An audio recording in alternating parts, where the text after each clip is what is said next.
Sa mga taong di po nakakalimot pong mag-subscribe, naniniwala po akong sila ay may natatanging busilak at may mabubuting kalooban. Saan man kayo naroon sa iba't ibang sulok ng mundo, sana kayo palagi malakas, malaya sakit araw-araw. Pagpalang umaga, tanghali, gabi sa inyo lahat. At sa mga baguhan na ngayon lamang po nakatuklas ang aking YouTube channel, Liwangan ng Pangasinan, huwag na po kayo magtubiling pindutin ng subscribe, like and share. Pakipindot na rin po ang bell icon para palagi po kayo updated sa aking mga susunod na mga video.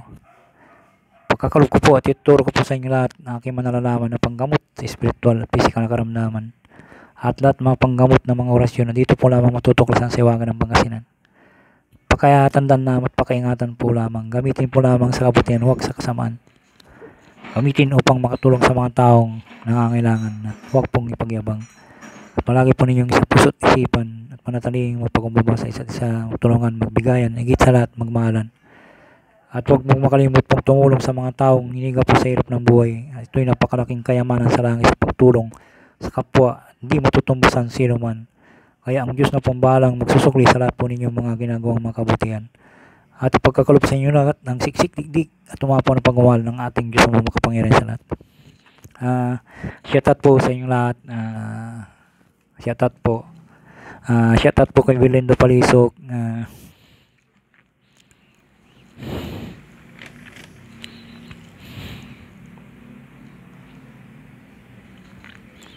White Tie commented, Cherry Orioro from Bicol, Ryan Labisti, Jonix Pinadin, Geraldo Jimenez, Arlie De Rosario, Andy Bonifacio, Fight Twin, Robin Montanilla, Marlon Hoyo, De Rosario, Pagkagat ng Dilim, EDC commented, Janice Nolo, Arnel Leano, Pantalion Bubis, Jordan Buo commented, Aljon Puod, Aldong Kologi, Tani Gyanan, Marvin TV, Coldo TV, Ron Manzarino, Ronald Satur commented, Rodil Ladra, Jasmine Masia, Triple E commented, Nestor Ramos. Shoutout po sa inyo lahat. Sa mga baguhan po, shoutout po sa inyo lahat. Suporta po lamang po kayo sa Liwangan ng Pangasinan. Maraming salamat po sa inyo lahat. Ang i-share ko po ngayon po sa inyo lahat ay salitang winika ng ating Poong Jesus nang bigyan ng paningin ang taong bulag po. Gamit pambukas ng katlong mata at pagkakabasa ng nakakabasa ng pag-iisip ng sino mang tao, nakapagbibigay lakas ng taong walang lakas ng pangangatawan at gamot din sa nabarang na pinagsusugat ng buong katawan. Ibulong lamang muta ng 3 beses sa tubig at ipainom at ipunas sa sugat. Pamatay din ng masamang espiritu, barang at lika ng isang mangkukulam. Ibuga po ito sa ihipo sa tuktok ng may sakit. Kung di alisin ang kulam ay mamatay ang kumulam na nagpakulam sa kanya. Napakabisa po ito na kibabagi po. Uulitin ko muna po ulit na ang salitang winika ng ating Panginoong Hesus, bigyan ng paningin ng taong bulag gamit ang pangbukas ng ikatlong mata at nakakabasa ng pag-iisip ng sino mang tao, nakapagbibigay lakas ng taong walang lakas ng pangangatawan at gamot din sa nabarang pinagsusugat ng buong katawan.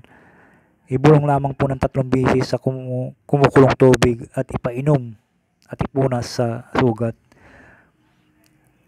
Huwag nyo ipainom po sa yung kumukulo. Palamigin nyo muna bago nyo ipainom. Pero yung ipunas po sa sugat po ay yung maligamgam na tubig lamang po. Huwag nyo ipunas po na mainit-init po. Dapat po ipaalala ko po sa inyo na yung ikon nyo po, idamping nyo po sa, kung halimbawa po idamping nyo sa katawan nyo na kaya nyo po, yun na po ang gawin nyo po. Huwag nyo pong ipunas po na mainit po kapira para hindi kawawa po yung pasyente nyo po. At pamatay din ng masamang espiritu, barang at likha ng masamang mangkukulam, bunga o ihip sa tuktok ng may sakit, at kundi alisin ng mangkukulam ay mamamatay ang kumulam o nagpakulam sa kanya. Yan po ang bisa ng kapangyarihan ng salitang wika ng ating Poong Hesus na bigyan ng panginingin ng taong bulag. Narito po ang orasyon po. Tiraktum num tutum makmitum. Tiraktum num tutum makmitum. Tiraktum num tutum makmitum. Ipo sa maligamgam na tubig at ipunas sa nagsugat na katawan ng gawa ng barang at kulam, at magpalamig po sa isang basong tubig o kalahating tubig at ipainom sa pasyente po. Pero bago nyo po ipainom po, ibugaan po ninyo ng orasyon na tiraktum num tum makmitum. Yan po.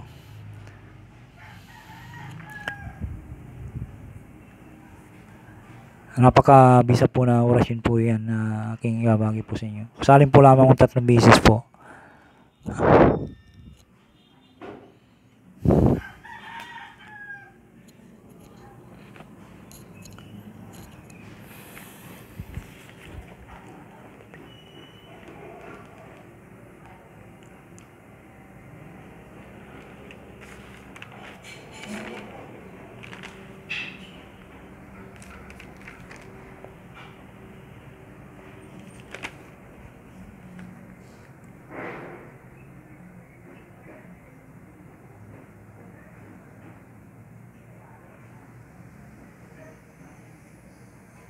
Kung halimbawa po pinainom niyo na po sa tubig at hindi pa niya po inalis po yung kuwan po niya, talagang masakit na matigas ang ulo, po niya sa puyo o sa tuktok ng pasyente po. Kung di niya po aalisin ng ginawa po ninyong kulam o barang po, ay doble po yung mamamatay po. Mamamatay din ang mangkukulam, nakukulam, at ng pakulam po, mamamatay din po. Ang bisa po nito. Sana po pakiingatan po ito at gamitin po lamang sa panggamot. Maraming salamat po sa kunyo po. Sana po pakiingatan po ito at gamitin po lamang sa tamang pamamaraan po sa panggamot. Maraming salamat po. Kung di nyo po naintindihan po sa una, ulitin nyo lamang po yung video para maintindihan po ninyo. Maraming salamat po. Shoutout po sa inyo lahat. At sana po mag-subscribe, like, and share. Palagi po kayo at pakipindot na rin pambili ko. Maraming salamat po.